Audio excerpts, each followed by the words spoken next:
Discipline के बिना आप लाइफ में सक्सेस अचीव नहीं कर सकते। अगर आपको फिजिकल और मेंटल वेलबीइंग अपनी अच्छी करनी है, you have to stay away from vices, smoking, drinking, no.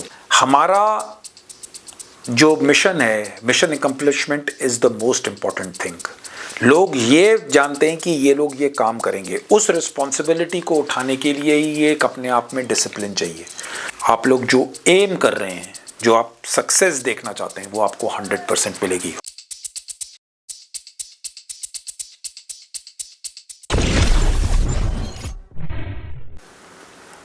जय हिंद व्यूअर्स, कैसे हैं आप लोग? थैंक्स अ लॉट, बहुत शुक्रिया फॉर रीचिंग 100K सब्सक्राइबर्स। मुझे विश्वास नहीं होता कि इतनी जल्दी ग्रोथ, मैं कोई टेम्पलेट्स नहीं देखता हूँ, पर लगभग मैंने 2 महीने पहले, 2 महीने या 2 महीने से कम पहले मैंने व्लॉग्स एक्चुअली शुरू किए थे, जिसमें मैंने अपना पहला कॉम्बैट एक्सपीरियंस शेयर किया था। That was my first vlog. And आप लोगों का सपोर्ट, आप लोगों का love is awesome. Heartfelt gratitude towards you guys. I'm indebted, यानी कि मैं शुक्रगुजार हूँ कि आप लोगों ने चैनल को इतना सपोर्ट किया है। Coming on to the vlog per se, today's vlog 100K के लिए it's most important vlog which I am making is about having the discipline to achieve your goals. ये vlog पूरा मैं डिसिप्लिन के ऊपर डेडिकेट कर रहा हूँ, ओनली बिकॉज बहुत सारे क्वेश्चंस आते हैं, बहुत सारे कमेंट्स आते हैं, बहुत सारे लोग मेरे से पूछते हैं कि special forces mindset, special forces discipline कैसे आता है। तो मैंने ये पहले भी बताया है कि whether you are in special forces, या फिर आप सिविलियन हैं, या फिर आप कॉरपोरेट में हैं, बैंक में हैं, गवर्नमेंट सर्विस में हैं, आर्म्ड फोर्सेस में हैं, सिक्योरिटी फोर्सेस में हैं, द माइंडसेट एंड डिसिप्लिन जो है वो एक विनर्स का होता है। एक आदमी जो जीतता है वो किसी भी स्फेयर में हो सकता है। It is not about special forces. A normal person, बिल्कुल रूटीन काम करने वाला आदमी भी अपनी लाइफ चेंज कर सकता है इफ़ ही इज़ डिसिप्लिन्ड। सो इस वाले व्लॉग को मैं अपने ऑपरेशनल डेज से और अपने डेज जब हम लोग ऑपरेशंस में नहीं होते थे, और हम कैसे, how I became from guy from 95 kgs, यानी कि मैं फिज़िकल टेस्ट अपने तभी भी क्लियर सारे करता था, to a guy who was 65। Transformation की बात भी कर सकते हैं, और मैंने अपना माइंडसेट कैसे चेंज किया, और वो मैंने तब चेंज किया जब my age was not conducive और मैं को रिस्पॉन्सिबिलिटीज़ में I was a commanding officer. So अगर आप उससे कुछ भी डिराइव कर सकते हैं, अगर आप उससे कुछ भी लेसन्स ले सकते हैं, I will be very grateful. मुझे बहुत अच्छा लगेगा कि लोग उस एग्जाम्पल को अपनी लाइफ में लगाकर अपनी सक्सेस और ड्रीम्स अचीव कर रहे हैं। एक पॉइंट जो मैं आपको बचाना चाहूँगा टाइम एंड अगेन, कि मेहनत के बिना कुछ हासिल नहीं होगा। आपको दिन रात मेहनत करनी पड़ेगी। जिस भी फील्ड में आप बेस्ट बनना चाहते हैं, जो भी गोल आप अचीव करना चाहते हैं, जितना बड़ा आपका गोल है उतनी ही बड़ी आपकी, उतनी ही ज़्यादा आपकी मेहनत होनी चाहिए। Extraordinary things are not achieved by ordinary efforts. ये मूल मंत्र है। ये था मेरा थोड़ा सा इस व्लॉग को शुरू करने का आप इंट्रो कह सकते हैं। नाउ कमिंग कि मैंने ऑपरेशंस में जब हम लोग डिप्लॉयड रहते थे, किस प्रकार का डिसिप्लिन ज़रूरी होता था दिन रात वो ऑपरेशंस करना है। बिकॉज हम लोग पैराशूट रेजिमेंट स्पेशल फोर्सेस में थे, जहाँ पर एक्शन, जहाँ पर थ्रेट, जहाँ पर खतरा सबसे ज़्यादा होता था, वहीं हमें डिप्लॉय किया जाता था। हम लोगों ने उस लाइफ को वॉलंटियर किया था। दिन रात हमारे लिए मेरा JNK का एक्सपोजर है, नॉर्थ ईस्ट में मैंने नौकरी नहीं की है। So our aim was to be the best. At least मुझे दूसरों का नहीं मालूम है, मेरा मन था कि मैं बेस्ट ऑपरेटिव बनूं, क्योंकि बचपन से मेरा ड्रीम था कॉम्बैट ऑपरेशंस देखने का। मेरा मेन एम, जो मैं पहले भी बता चुका हूं, पॉडकास्ट में भी बता चुका हूं, to join the army was to see only combat. और जब मुझे वो चीज़ें मिली तो उसके प्रति मैं कितना डेडिकेटेड था, कितना मैं अपने आप को उस चीज़ में इन्वॉल्व करता था, ये सब चीज़ें, ये सब बातें और चीज़ों ने मेरा बेस बनाया एज अ टीयर 1 ऑपरेटिव का। सो आपको मालूम होना चाहिए कि जब हम वैली में ऑपरेट करते हैं तो हम लोगों का कोई फिक्स्ड रूटीन नहीं होता, but to carry out that operation, to carry out a particular operation, your weapon and equipment, आपकी physical और mental health has to be of the top of the line. During the initial phase of my career, I was a young guy, so my body could take on a lot of stress. वो काफ़ी stress और abuse ले सकते थे. So although आप लोग जानेंगे कि when I say being dedicated to the job, it means being dedicated to the job. अगर आपको फिजिकल और मेंटल वेलबीइंग अपनी अच्छी करनी है, you have to stay away from vices, smoking, drinking, no. Initially in my career I used to smoke and drink. However, 4-5 years down the line of my career, मैंने smoking 2008 में छोड़ी थी और drinking 2006 में completely left it. And there was a reason to it. Initially मेरी service में मुझे ऐसा लगता था कि ये सारे जो एग्जाम्पल्स मैं आपको दे रहा हूँ ये डिसिप्लिन पे ही लीड करते हैं. So initially my body could take that much of stress even if I am into these vices, but मुझे थोड़ी देर बाद पता लगा कि व्हेन आई स्टार्टेड हिटिंग 30 कि this things have to change. So I developed my wellbeing and my work accordingly. मैंने अपने आप को ढाला, मैंने इन चीज़ों से अपने आप को दूर रखा, basically smoking and drinking, and I try to improve myself. Because जो मैंने आपको ऑपरेशंस में बोला, सबसे पहले वेपन इक्विपमेंट के बारे में जाऊंगा, फिर अपनी फिजिकल फिटनेस के बारे में आऊँगा. बिकॉज हम टीयर 1 ऑपरेटिव्स हैं, बिकॉज हम स्पेशल फोर्सेज में, बिकॉज हमने स्पेशलाइज्ड ट्रूप्स पैराशूट रेजिमेंट में काम किया है, हमारा जो मिशन है, mission accomplishment is the most important thing. लोग ये जानते हैं कि ये लोग ये काम करेंगे, उस रिस्पॉन्सिबिलिटी को उठाने के लिए ही ये एक अपने आप में डिसिप्लिन चाहिए. सो जब हम ऑपरेशंस में नहीं होते थे, what we used to do, weapon equipment को बिल्कुल ध्यान, और आकर जो भी हमें टाइम मिलता था हम उसको लगा के अपने वेपन को चेक करते थे, फायरिंग पे ले जाते थे, साइट्स चेक करते थे, होलोग्राफिक साइट्स, अपना इक्विपमेंट देखते थे, शूज़ देखते थे, किस टाइप का ऑपरेशन हो सकता है, उसका रक्सैक कौन सा रहेगा, किस टाइप के चीज़ों में हमें महारत हासिल करनी है, कैसे ऑपरेशन अच्छा बन सकता है. तो ये सब चीज़ें हम नज़र रखते थे. जब हम ऑपरेशन में नहीं होते, हमारा बाकी का टाइम इन्हीं चीज़ों में लगता था. सो इधर ही we are out in operations. जब हम ऑपरेशन नहीं कर रहे तो हम इन चीज़ों पे ध्यान रखते थे कि किस चीज़ से हमारी ऑपरेशनल कैपेबिलिटी बने. सो ये सारी चीज़ें विदाउट डिसिप्लिन नहीं आ सकती. You have to be discipline. अगर आप 3 घंटे भी ऑपरेशन के बाद आकर सोए हो तो सबसे पहले आप उठोगे, आप अपना चेक करोगे कि सामान ठीक है, बिकॉज आपको ये नहीं मालूम है कि नेक्स्ट इनपुट कब आएगी.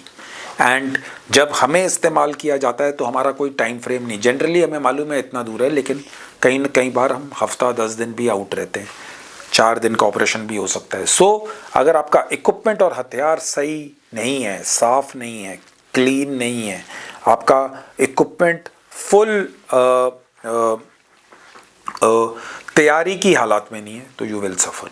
सेकेंड, बिकॉज आप इतने ऑपरेशंस करते हैं, कभी आप माउंटेन्स पे चढ़ रहे हैं, कभी आपको लंबे एरिया में place A to place B जाना पड़ता है, कई बार हेक्टर एफर्ट मिलता है, कई बार पैदल जाना पड़ता है, so your physical fitness has to be of the highest order.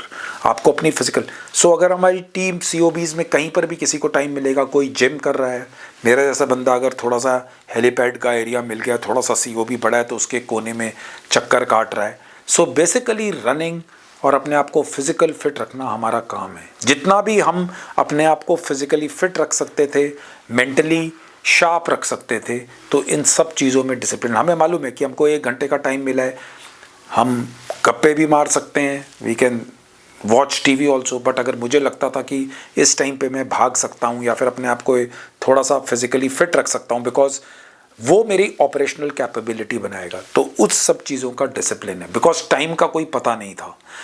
जब मैं ऑपरेशनल आपको एरियाज बता रहा हूँ तो this is what I mean, कि जो टाइम मिला उसमें आप अपना हथियार, इक्विपमेंट और फिजिकल फिटनेस पे ध्यान रख रहे हैं, और फिर आप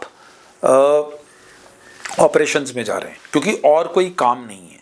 you are just in relentless counter terrorist operations. तो आप एक के बाद एक ये कार्रवाई कर रहे हैं।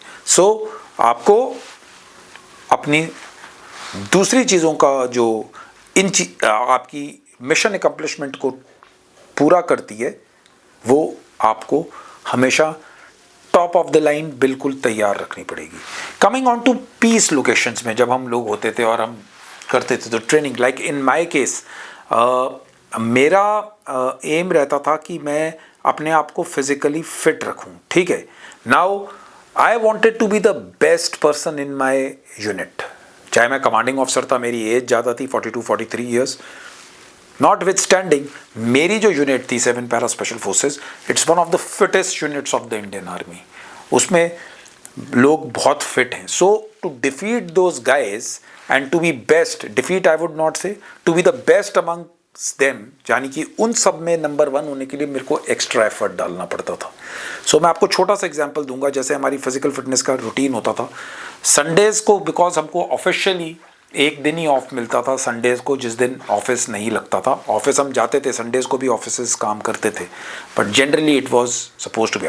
तो संडे मॉर्निंग वाज मेरा और मेरे बडी का काम होता था कि हम अपनी लॉन्ग रन पे जाते थे, बिकॉज रनिंग मुझे इम्प्रूव करनी थी एंड हमारा focus is was always on running. Special forces, parachute regiment, Indian army में it is all about your running and cardiovascular fitness 90% of the time. अब अगर सिस्टम बॉडी बिल्डर्स और upper body strength का आ गया है, I am not aware, because 2 साल हो गए मुझे फौज छोड़े, तो मैं मेरा ये तो सैटरडे को generally what we were there, तो जनरली लोग क्या करेंगे, they used to party, go outside.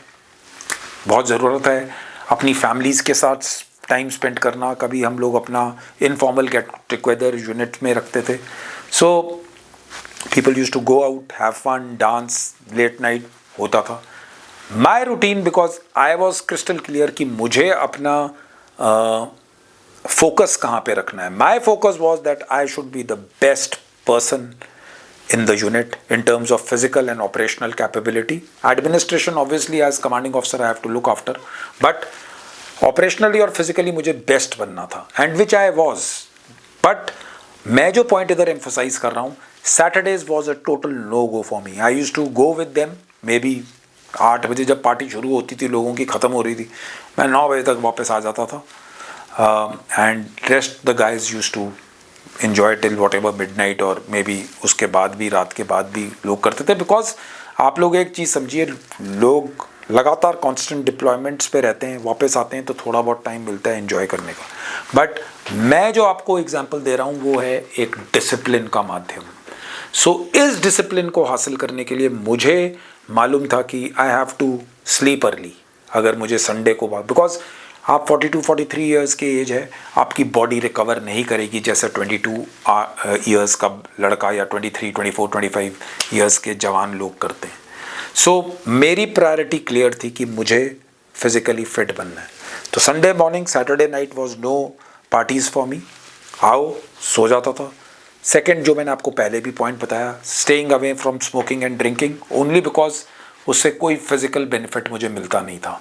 I didn't find anything positive about it, और मुझे ऐसा नहीं लगता था कि ये मेरा जो ड्रीम है और जो मेरा प्रोफेशनल अचीवमेंट का काम है उसको अचीव करने में मेरी मदद कर रहा है, सिंपल। सो अगर जो चीज़ मेरे को बेस्ट बनने में मदद नहीं कर रही थी मैं उसको साइड में कर देता था। मेरा मानना है, ये मेरे एग्जाम्पल्स हैं, मैंने कोई बुक नहीं फॉलो की है, मैंने किसी को और को नहीं देखा है, जो मैंने अपने ऊपर चीज़ें अपनाई हैं और जो चीज़ें की हैं वो मैं आप लोगों के साथ शेयर कर रहा हूँ कि कैसे मैं ऑपरेशनल पीस ट्रेनिंग में काम करता था। क्योंकि इसके बिना, इस टाइप की डिसिप्लिन के बिना आप लाइफ में सक्सेस अचीव नहीं कर सकते। तो ये वाला जो व्लॉग था basically it is every day it use to happen. और ये नहीं है कि मौसम चेंज हुआ, वेदर चेंज हुआ तो ये वाली रूटीन बदल गई ना। हर रोज मैं वो आदमी हूँ जो 7 दिन भी भागता है, मैं 14 दिन भी लगातार भाग सकता हूँ, फिर 2 दिन ऑफ ले लूँगा, 3 हफ्ते भी लगातार कर सकता हूँ। सो जब तक मेरी बॉडी मुझे अलाउ करती है तो मैं अपने आप को पुश करता हूँ। पर उन सब चीज़ों को, मेरी बॉडी को और मेरे मेंटल रोबस्टनेस को उस लेवल पे रखने के लिए मुझे बहुत डेडिकेशन की ज़रूरत है, मुझे बहुत discipline. I have to sleep. आज की डेट में भी अगर आप मुझे देखेंगे as a civilian for 2 years I still have the same routine. I get up in the morning early, 9:30-10 बजे तक सो जाता हूँ, and thereafter I am into my work. Vlog बना लिया, बुक लिख ली, काम कर लिया, अपनी कंपनी के बारे में देख लिया। So it's a constant thing. If I am not physically fit तो आप लोग, जो मैं एग्जेक्टिव प्रोटेक्शन का काम करता हूँ या फिर जो भी मैं अपने आप को पोर्ट्रे करता हूँ, I will not be able to convince you guys. आप बोलोगे कि इसकी तो सेहत से ही नहीं लगता कि ये काम कर सकता है। सो मैं उसको एक अपनी मॉरल रिस्पॉन्सिबिलिटी मांगता हूँ कि मैं अपनी रेपुटेशन को हमेशा अपहोल्ड करूँ एज अ स्पेशल ऑपरेटिव। वो बात नहीं है कि आप 20 साल पहले ऑपरेटिव थे, अब आप सिविलियन बन चुके हो, तो वो चीज़ें ज़्यादा देर जाती नहीं हैं। फ्यूचर के व्लॉग्स में भी मैं आपको ये बताता रहूँगा। सो इन माय केस जो मेरा मानना है कि विदाउट डिसिप्लिन आप उस लेवल के सक्सेस को अचीव नहीं कर सकते। मेरे इस व्लॉग के थ्रू अगर students, aspirants, army, security forces, doctors, engineers, bureaucrats, किसी को भी मोटिवेशन मिलती है, I will be very happy. मुझे बहुत खुशी होगी कि आप लोग इन चीज़ों को, डिसिप्लिन को किसी भी पॉइंट ऑफ व्यू से, किसी भी तरीके से अपनी लाइफ में इम्बाइब कीजिए। आई एम टेलिंग यू, आप लोगों को बहुत सेटिस्फैक्शन मिलेगी when you retire for the day. आप जब रात को सोने जाओगे, you will be satisfied man कि I have done my routine, I have done hard work. और आप लोग जो एम कर रहे हैं, जो आप सक्सेस देखना चाहते हैं, वो आपको 100% मिलेगी। हो सकता है थोड़ी जल्दी मिले, थोड़ा लेट मिले, but definitely you are on the right path if you have discipline in your life. So this was my vlog for the day. I hope you like it. ये सेल्फ डेवलपमेंट सीरीज़ वाला vlog है। मैं कोशिश करता हूँ कि आप लोगों को एम्पावर कर सकूँ, आप लोगों को सिखा सकूँ कि किस प्रकार एक नॉर्मल इंसान भी अपने ड्रीम्स अचीव कर सकता है। यू नीड नॉट बी सबसे स्ट्रॉन्गेस्ट, फास्टेस्ट अपने ड्रीम्स अचीव करने के लिए। अगर आप डिसिप्लिन्ड रहेंगे, अगर आप फोकस्ड रहेंगे, you will achieve success. Thanks a lot for subscribing to the channel. I am really enjoying it. एक बारी और 100K के लिए बहुत बहुत शुक्रिया। Awesome response. आप लोगों के कमेंट्स के बिना, आप लोगों के लव एंड सपोर्ट के बिना ये पॉसिबल नहीं था। Thanks a lot. Have a great life and be disciplined, achieve your goals and give back to this great nation. Thank you. जय हिंद।